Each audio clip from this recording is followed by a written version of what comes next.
The glow of the smartphone screen was the only light in the cramped studio apartment. Leo, a freelance graphic designer, was lost in a rabbit hole of bizarre short films. The latest was a blurry, found footage thing about a creature that was summoned if you ate after midnight alone. "Don't eat alone at night," the title card read, the text glitching ominously. Leo scoffed, muting the video. Ridiculous. His stomach growled in agreement. It was 1:17 a.m. He padded to the kitchen, the linoleum cold under his bare feet. The fridge hummed its lonely tune. Inside, the only viable option was a container of leftover lo mein from 2 days ago. He popped it in the microwave, the cheerful beeps and the subsequent hum shattering the silence. As the microwave spun, he glanced at his phone, still on the video. The silent, grainy footage showed a figure sitting at a kitchen table, shoveling food into its mouth while a shadowy, distorted shape slowly manifested behind it. Leo felt a prickle on the back of his neck. "It's just a movie," he told himself. Ding! The sound made him jump. He pulled the steaming container out, the savory smell of noodles and soy sauce filling the small space. He sat at his small, two-person table, the only seat facing the dark hallway leading to his bathroom and front door. He took the first bite. It was cold in the middle. Annoyed, he was about to get up when he heard it. A soft, wet clicking sound, like two slick stones being tapped together. It came from the hallway. He froze, a noodle halfway to his mouth. The sound stopped.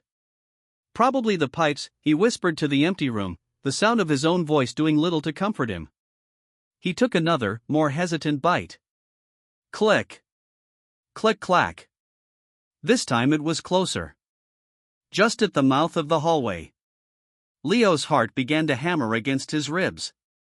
He slowly put the fork down, his eyes fixed on the impenetrable darkness of the hall. He couldn't see anything, but he could feel it. A presence. A weight in the air that hadn't been there before. He remembered the rules from the stupid video. It is drawn by the sound of a solitary eater. It feeds on their fear, growing more substantial with every startled heartbeat. He had to stay calm. He had to finish the food. The video said that finishing the meal was the only way to break the connection. If you stopped, it would. The video had cut to static before showing what happened if you stopped. With a trembling hand, he picked up the fork again. He shoved a large bite into his mouth, chewing mechanically, his eyes still locked on the darkness. The savory noodles now tasted like ash.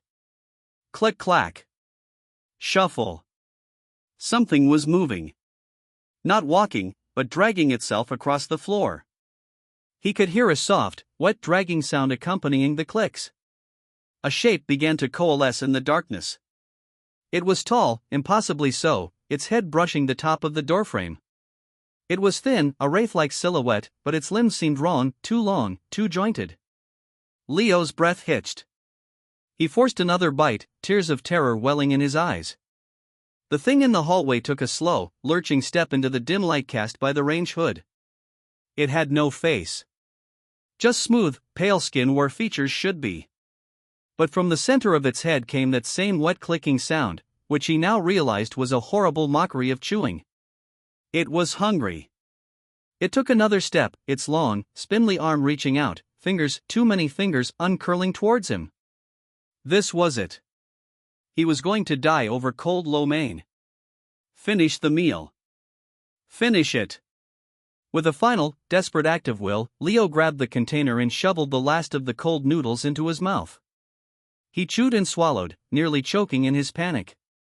He stared at the creature, now only a few feet away, its clicking sound growing faster, more agitated. And then, it stopped. The thing froze. Its outstretched arms slowly retracted. The oppressive feeling in the room began to recede, like a tide pulling back. The faceless head tilted, as if in confusion. Then, with a sound like a sigh of static, the creature dissolved, fading back into the darkness from which it came. Leo sat there, trembling uncontrollably, surrounded by the sudden, profound silence. He let out a shaky breath, a sob of relief catching in his throat. It was over. The stupid video was right. He stood up on wobbly legs, intending to go straight to bed and never, ever order Chinese again.